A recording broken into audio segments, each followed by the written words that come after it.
আজকে বাংলাদেশের সংসদে যা ঘটে গেল, যা আমরা সোশ্যাল মিডিয়ায় দেখতে পেলাম, তা দেখে মনে হচ্ছে বাংলাদেশে আর কখনো শান্তি ফিরে আসবে না। আমাদের বয়স যতটুকু হয়েছে, জন্মের পর থেকে দেখলাম, যখন থেকে বুদ্ধি হয়েছে আমাদের, যখন থেকে বুঝতে শিখেছি, দেখলাম একটা সরকার আসলেই তার অপোজিটে বাংলাদেশের সমস্ত জনগণ ভালো হয়ে যায়, ফেরেশতা হয়ে যায়। তখন আমরা সবাই মিলে সেই সরকারের বিরোধিতা করি।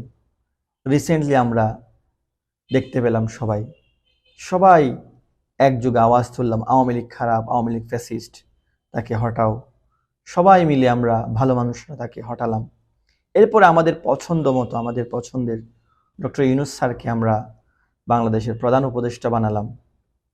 এরপর আমরা সবাই দেখলাম যারাই তাকে প্রধান উপদেষ্টা বানিয়েছে তারাই নিজেরাই স্যারের বিরুদ্ধে আওয়াজ তুলছে, সেই ভারতের দালাল, সেই দেশ চালাতে পারে না, অনভিজ্ঞ মানুষ। এরপরে ডক্টর ইউনূস স্যারের আমল শেষ হওয়ার পরে বিএনপি আসলো। বিএনপির আমল শুরু হওয়ার এখনো মনে হয় 1 মাস শেষ হয়নি। এর মধ্যে আমরা তাদের বিরোধিতা শুরু করেছি। আমরা দেখলাম কত সুন্দর বর্তমান প্রধানমন্ত্রী জনাব তারেক রহমান নির্বাচিত হওয়ার পরে সবাইকে ফুল দিয়ে বরণ করলেন, সবার সাথে সুন্দর একটা আচরণ করার চেষ্টা করছেন, সবার সাথে মিলে কাজ করার চেষ্টা করছেন। এখনো পর্যন্ত আমি দেখি নাই, আমার সামনে যতগুলো নিউজ এসছে, আমি যতটুকু দেখলাম অবজারভেশন করে, আমি এখন দেখতে পাই নাই স্যারের কোনো একটা কাজ যে দেশের বিরুদ্ধে যায়, ফ্যাসিস্ট হয়ে যায়, এমন কোনো কাজ আমাদের সামনে এখনো পড়ে নাই। বর্তমান প্রধানমন্ত্রী জনাব তারেক রহমান সাহেব ক্ষমতা গ্রহণের পর তিনি চেষ্টা করছেন একটা নতুন ধারার রাজনীতি বাংলাদেশকে উপহার দিতে, দেশে পরিবর্তন আনতে, দেশের উন্নতি সাধন করতে। এর মধ্যেই আমরা শুরু করে দিলাম তার বিরোধিতা।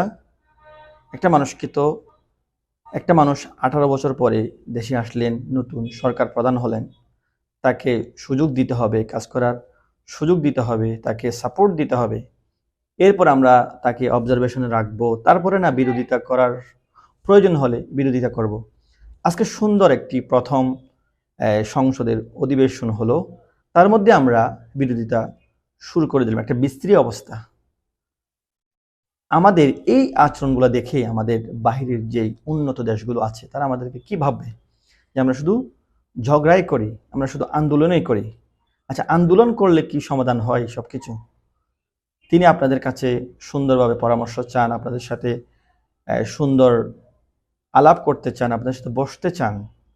আপনারা সুন্দর বসে দেশটাকে সুন্দরভাবে এগিয়ে নিয়ে যান। একটা সংসদ, এতদিন পর একটা সংসদ বসলো, প্রথম দিনই আপনারা যা দেখালেন, আমার মনে হয় বাকি দিনের আগামীতে যেই অধিবেশনগুলো হবে সেগুলো সুন্দর কিছু আমাদেরকে উপহার দিবেন আমার মনে হয় না। আসুন আমরা ঝগড়া ফাসাদ বাদ দিয়ে, বিরোধিতা বাদ দিয়ে সকলে বসে দেশটাকে এগিয়ে নিয়ে যাই। তাতেই বাংলাদেশের সম্মান, তাতেই বাংলাদেশের মঙ্গল। এভাবে ঝগড়ার পর ঝগড়া, আন্দোলনের পর আন্দোলন, এগুলা করে দেশ এখন যা অবস্থায় আছে, দেশের এখন যা অবস্থা, তার চেয়ে আরও নিকৃষ্ট অবস্থা হবে। আসুন আমরা একে অপরের সাথে বোঝাপড়ার মাধ্যমে, এক দল অপর দলের সাথে বোঝাপড়ার মাধ্যমে আমরা দেশকে এগিয়ে নিয়ে যাই, যা থেকে একটা সুন্দর দেশ উপহার দিই ইনশাআল্লাহ।